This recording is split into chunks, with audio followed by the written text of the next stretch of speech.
वत्स, अगर तुम्हें इतिहास और पौराणिक कथाओं की सच्ची कहानियां जाननी हैं, तो टेक फॉर यू 141 को अपना मार्गदर्शक बनाओ। नमस्कार। क्या अटूट आस्था वाकई किसी के भाग्य को बदल सकती है? सावन के सोमवार व्रत की जो परंपरा है, उसके पीछे एक ऐसी ही कहानी छुपी है। एक कहानी एक अमीर व्यापारी की, उसकी गहरी इच्छा की, एक भयानक भविष्यवाणी की और एक ऐसे चमत्कार की जो सब कुछ बदल देता है। चलिए आस्था और नियति की इस पौराणिक कथा की गहराइयों में उतरते हैं। तो कहानी की शुरुआत होती है अमरपुर शहर के एक बहुत ही अमीर व्यापारी से। जरा सोचिए, एक ऐसा आदमी जिसके पास सब कुछ था, दूर दूर तक फैला हुआ कारोबार, समाज में बड़ा नाम और इतनी दौलत कि कोई कमी ही नहीं। मतलब बाहर से देखने पर तो लगता था कि भाई इससे बेहतर जिंदगी और क्या हो सकती है। लेकिन इस सारी दौलत और शोहरत के पीछे ना एक बहुत गहरा दुख छिपा हुआ था। एक ऐसी चिंता थी जो उसे दिन रात खाई जाती थी कि उसकी कोई संतान नहीं थी। कौन उसकी इस इतनी बड़ी विरासत को आगे बढ़ाएगा? और बस यही एक अधूरी ख्वाहिश थी जो इस पूरी कहानी की वजह बनी। तो अब सवाल ये था कि इस दुख का हल क्या है। इसका समाधान खोजने के लिए व्यापारी ने रास्ता चुना भक्ति का, और यहीं से शुरू होता है कहानी का पहला पड़ाव, जहां उसकी आस्था की असली परीक्षा होती है। तो बेटे की चाहत में उसने क्या किया? उसने हर सोमवार पूरी श्रद्धा से भगवान शिव का व्रत रखना शुरू कर दिया, बिना एक भी दिन चूके। हर शाम वो मंदिर जाता और शिव जी के सामने घी का दीपक जलाता। और उसकी ये जो अटूट भक्ति थी, वो माता पार्वती की नजर में आ गई।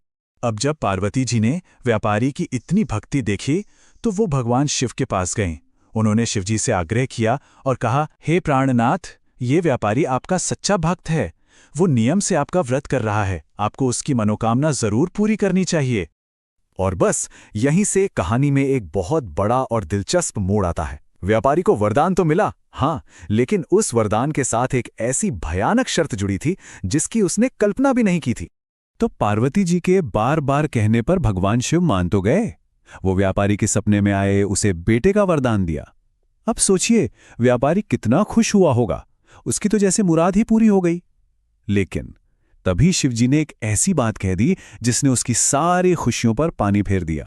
शिव ने कहा कि तुम्हारा बेटा होगा जरूर, लेकिन वो सिर्फ 16 साल जिएगा, बस। एक ही पल में जो सबसे बड़ा वरदान था, वो एक भयानक अभिशाप बन गया। खैर, कुछ समय बाद व्यापारी के घर एक बहुत सुंदर बेटे का जन्म हुआ। नाम रखा गया अमर। घर में तो जश्न का माहौल था, ढोल नगाड़े बज रहे थे। लेकिन उस जश्न के शोर में भी व्यापारी का दिल अंदर ही अंदर रो रहा था। वो अपने बेटे की छोटी सी उम्र का ये भयानक रहस्य अकेले ही अपने सीने में दबाए हुए था। तो अब कहानी का फोकस अमर पर आ जाता है, जो एक ऐसी यात्रा पर निकलता है जिसने अनजाने में ही सही उसके भाग्य की पूरी दिशा ही बदल दी। जब अमर 12 साल का हुआ, तो उसे उसके मामा दीपचंद के साथ पढ़ाई के लिए वाराणसी भेज दिया गया। और ये कोई आम सफर नहीं था। रास्ते में वो जहां भी रुकते, यज्ञ करते, ब्राह्मणों को खाना खिलाते। मतलब उनके संस्कार साफ दिख रहे थे। और इसी सफर में वो एक ऐसे शहर पहुंचे जहां राजकुमारी चंद्रिका की शादी हो रही थी। और यहां पर किस्मत ने एक बहुत ही अजीब मोड़ लिया। जिस राजकुमार से राजकुमारी की शादी हो रही थी, वो एक आंख से काना था। अब लड़के के पिता को डर था कि कहीं राजकुमारी देखकर शादी से मना न कर दे। तो उन्होंने क्या किया? उन्होंने सुंदर अमर को देखा और उसके मामा को पैसों का लालच देकर मना लिया कि वो नकली दूल्हा बनकर शादी कर ले। और बस अमर का विवाह राजकुमारी चंद्रिका से हो गया। लेकिन अमर ये सच्चाई छिपा नहीं पाया।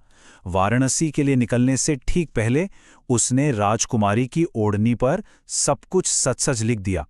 राजकुमारी चंद्रिका, तुम्हारा विवाह मेरे साथ हुआ था। जो तुम्हारा पति बनेगा वो एक आंख से काना है। और हुआ भी वही। राजकुमारी ने जब वो पढ़ा तो उस काने लड़के के साथ जाने से साफ इनकार कर दिया। तो अब कहानी पहुंचती है अपने क्लाइमैक्स पर। वो पल जब भविष्यवाणी सच होने वाली थी और आस्था की सबसे बड़ी परीक्षा होनी थी। तो अमर वाराणसी में अपनी पढ़ाई पूरी कर ही रहा था कि वो दिन आ गया, 16वां जन्मदिन। और जैसा कहा गया था, भविष्यवाणी सच हुई। एक रात वो शांति से सो रहा था और सोते सोते ही उसके प्राण निकल गए। जब अमर के मामा ने उसे इस हाल में देखा, तो वो जोर जोर से रोने लगे। उनका रोना, उनका दुख इतना गहरा था कि पास से गुजर रहे भगवान शिव और माता पार्वती तक भी उनकी आवाज पहुंच गई। ये सब देखकर पार्वती जी का दिल पिघल गया उन्होंने एक बार फिर भगवान शिव से प्रार्थना की। उन्होंने व्यापारी की सालों की भक्ति को याद दिलाया और कहा, हे प्रभु, कृपया इस लड़के को फिर से जीवित कर दें, वरना इसके भक्त माता पिता भी दुख से मर जाएंगे। और यहीं पर सच्ची भक्ति की असली ताकत दिखती है। माता पार्वती की बात सुनकर भगवान शिव ने अपना दिया हुआ वचन बदला और अमर को दोबारा जिंदा कर दिया। अमर ऐसे उठकर बैठ गया जैसे बस एक गहरी नींद से जागा हो। तो कहानी का अंत होता है आस्था की शानदार जीत के साथ। अमर घर लौटता है और इस कहानी का जो असली मतलब है वो सबके सामने आता है। तो पढ़ाई पूरी करने के बाद अमर अपनी पत्नी राजकुमारी चंद्रिका के साथ वापस अपने घर लौटा। अब उसके माँ बाप, जिन्हें अपने बेटे की किस्मत के बारे में पता था, वो तो दुख में खुद को एक कमरे में बंद कर चुके थे। जब उन्होंने अपने बेटे को जिंदा सामने देखा तो उनकी खुशी का कोई ठिकाना ही नहीं रहा। उसी रात व्यापारी के सपने में फिर भगवान शिव आए और उन्होंने इस चमत्कार का राज खोला।